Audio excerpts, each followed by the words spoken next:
So, it's now around 48 hours, depending on how quickly I produce this video and on when you view it, since the midterms.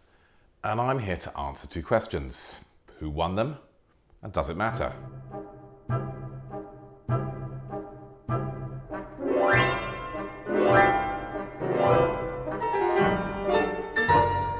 Between Twitter, Fox News, CNN and Nancy Pelosi, you might be confused about who won the midterm elections and what it means. I'm not going to make it any easier. You see, almost everything anyone is saying is, to some extent, true. It is very rare for a sitting president's party to make gains in the Senate at midterms, almost vanishingly rare. So, a good performance for him, right? And the Democrats can boast of winning the House, of taking governorships such as Kansas and Wisconsin, and of dramatically improving their presence in state houses across the US.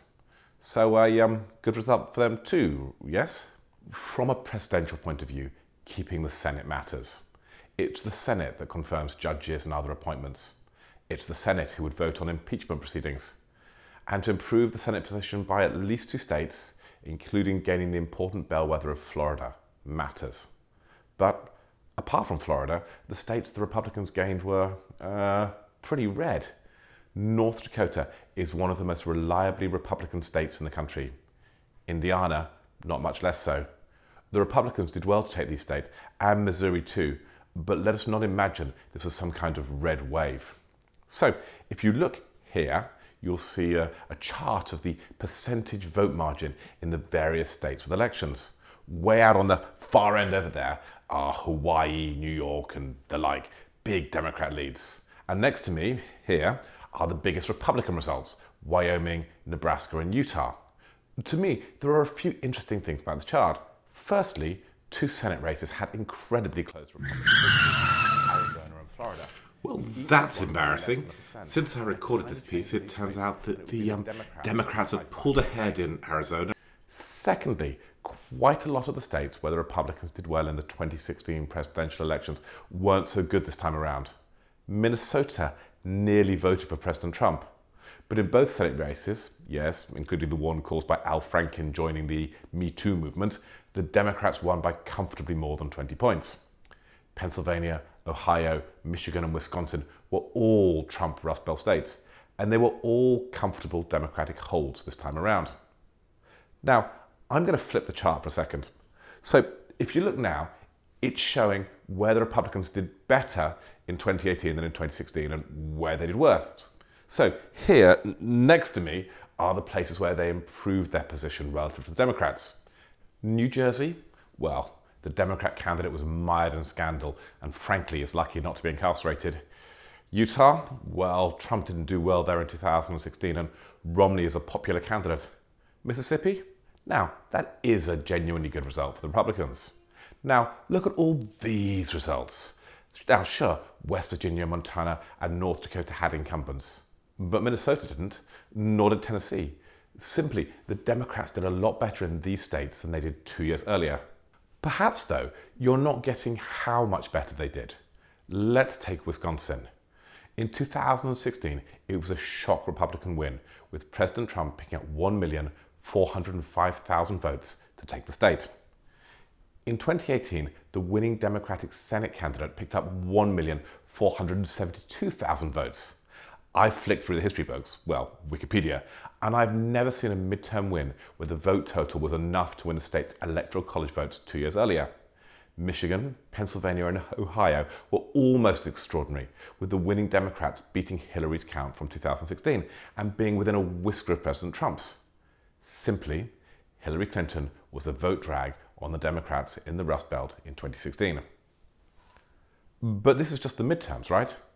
Yes, this is just the midterms, and normally that means that not a lot of votes are cast and therefore the lessons you learn are limited. But there was something a bit special about these midterms. Let's look at Democratic House votes for a second. And bear in mind that some of the Democrats' strongest seats were uncontested, and also that not all the votes are in from California. Okay, look here. From 1974 to 2002, the Democrat House vote fluctuated between about 30 and 35 million. In 2006, just before Obama was elected, it shot up to just north of 40 million, before receding back to close to 35 million. This year, it was comfortably above 50 million votes. That's an astonishing figure. That's more than George W. Bush got in 2000 when he won the presidency. It's more than Bill Clinton got in either 1996 or 1992, or any candidate before Reagan.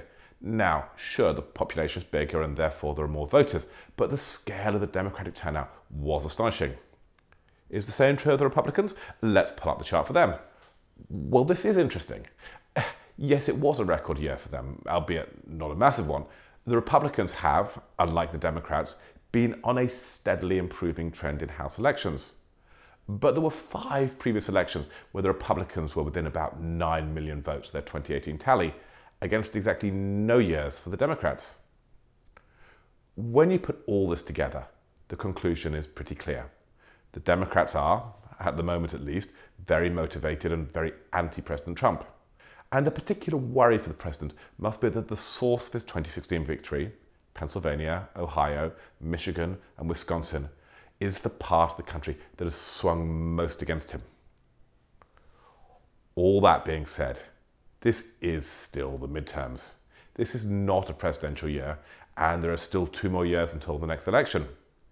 Historically, there has been, to put it mildly, limited correlation between midterm House results and subsequent presidential elections. A Democratic House also gives the president what he craves most, an enemy and a source of conflict. If he doesn't achieve his goals, well, it's the fault of the Democrats in Congress. The Republicans gaining the House in 1994 and 2010 did not presage victory 2 years later, and there's no reason to believe that these victories set the Democrats up for 2020. Okay then, that's my lightning review of the midterms. In short, and stripping the spin from the results, the Democrats had a better night than the Republicans. But only just.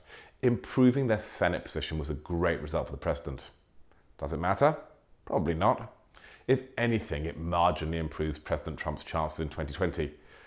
So, thanks for watching, and please feel free to like, share, sell a kidney, yada yada yada. Goodbye for now.